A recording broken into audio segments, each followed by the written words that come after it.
two brothers, Tecumseh and Tenskwatawa, moved to Indiana and combined many tribes.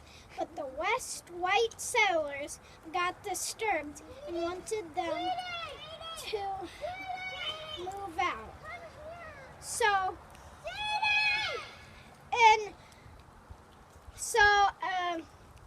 The U.S. Army, led by Governor William Henry Harrison,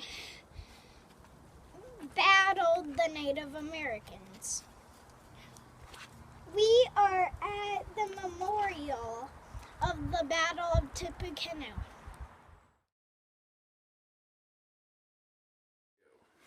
When settlers encroached too much on Greenville, Ohio, Tenskwatawa, the prophet, and Tecumseh, two Shawnee brothers, moved the intertribal headquarters from Greenville, Ohio, to the Tippecanoe area to continue the efforts begun at several sites in Ohio and Indiana.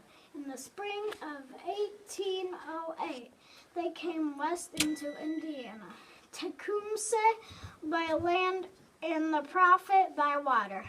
Tecumseh's advantage group of warriors rode on horseback through the forests to select a good location, while the prophet organized the heavy moving of equipment and possessions. He moved them by canoes and rafts that they built and arrived on the Wabash River at the junction of the Tippecanoe River in the summer of 1808.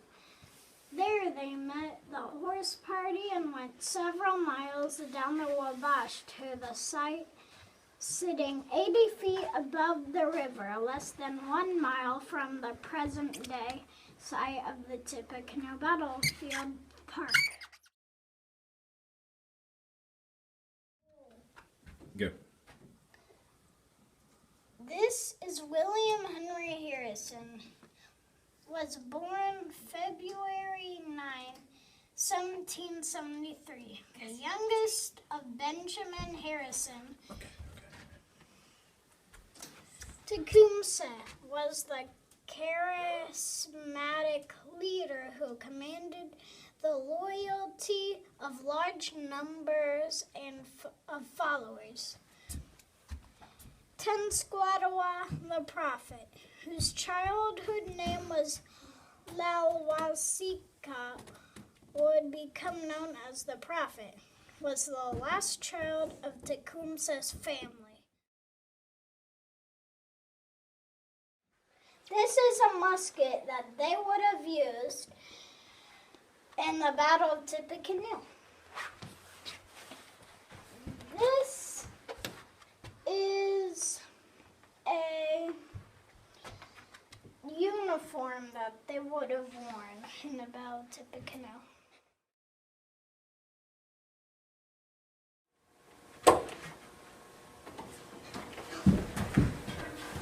Sit down. Today, with the use of a fiber optic map, we will look at the Battle of Tippecanoe. To help orient you to the battlefield, the monument and museum are outlined in green. The blue lights represent the 4th U.S. Regiment and the Indiana and Kentucky militias, while the amber lights represent the Native Americans. Now let's step back to the early morning of Thursday, November 7, 1811. Every man slept immediately opposite his post in line of battle for the night attack, his clothes and accoutrements on, bayonet fixed, musket loaded and laying by his side. The night was cold, windy, and rainy, and large fires were kept burning all night for the comfort of the troops. The prophet's plan for battle called for the warriors to creep through the marsh and along the creek, now known as Burnett's Creek, to assume position and wait for the signal to rush the camp. A select group of warriors were to sneak into camp and kill William Henry Harrison, who would be riding a light-colored horse.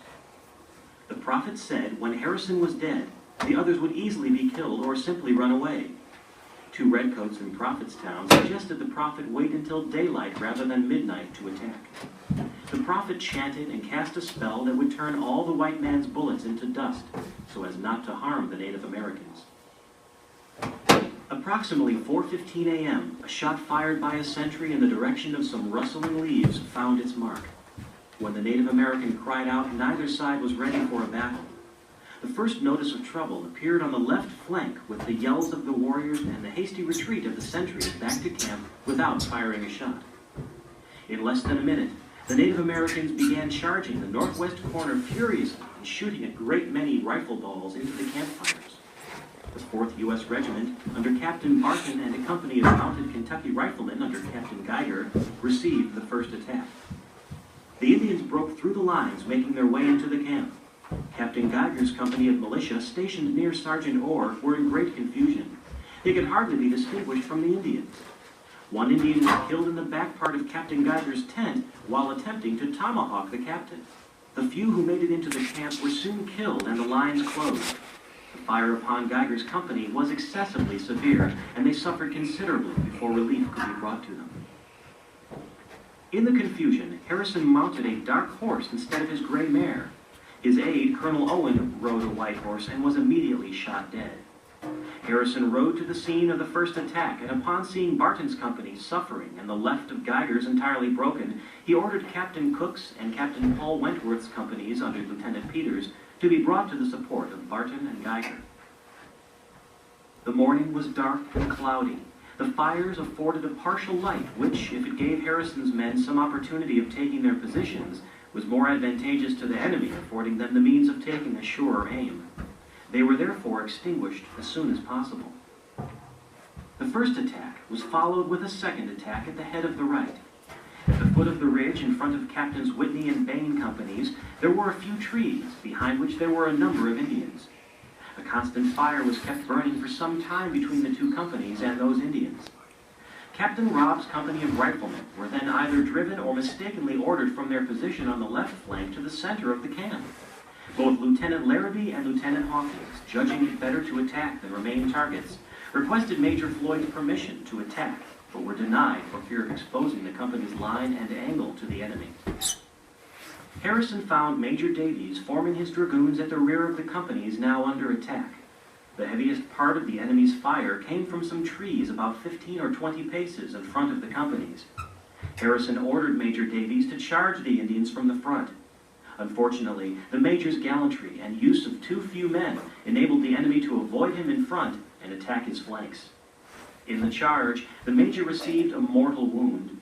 Colonel White was killed, one other dragoon was wounded, and the party returned without accomplishing its objective.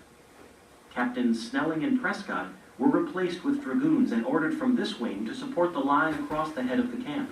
Captain Snelling charged and dislodged a body of Indians in that direction. In the course of a few minutes since the beginning of the attack, the fire had spread along the left flank and across the entire front, then spread up the right flank and part of the rear line. It was finally stopped when it was upon Spencer's mounted riflemen and to the right of Captain Warwick's company, which was posted on the right of the rear line. Captain Spencer and his first and second lieutenants were killed, and Captain Warwick mortally wounded. Spencer's company suffered severely, having had to cover a large section of the camp. Ensign John Tipton, the highest-ranking officer of the Yellow Jackets still alive, took command. Harrison sent Robb's company of riflemen to reinforce and stabilize the line. Companies commanded by Cook and Bain were ordered by Harrison to reinforce the right flank, foreseeing that at these points the enemy would make their last efforts. Major Wells, commanding on the left flank but not knowing Harrison's intentions, had taken these companies and charged the enemy before Harrison had formed the body of dragoons. He had meant to support the infantry, the small detachment of which were ready and proved amply sufficient. The Indians were driven back by the infantry at bayonet point. The dragoons pursued and forced them into a marsh where they could not be followed. Captain Cook and Lieutenant Larrabee were ordered to support the rear line, but on arrival saw that the Indians had gained ground upon Spencer's company. Larrabee, now the senior officer, commanded and formed the companies, charging the Indians, killing 5 and putting the rest to flight. Daylight was breaking, and almost 2 hours had passed since the first shot sounded. The Indians had retreated across the marsh to Prophetstown. As this retreat became evident, An almost deafening and universal shout was raised. Huzzah! Huzzah! Huzzah! The battle resulted in the Prophet losing face, Prophet's town destroyed, Tecumseh angry, and his confederacy crippled. The citizens of Vincennes felt safe, for the time being, as on the horizon loomed the War of 1812.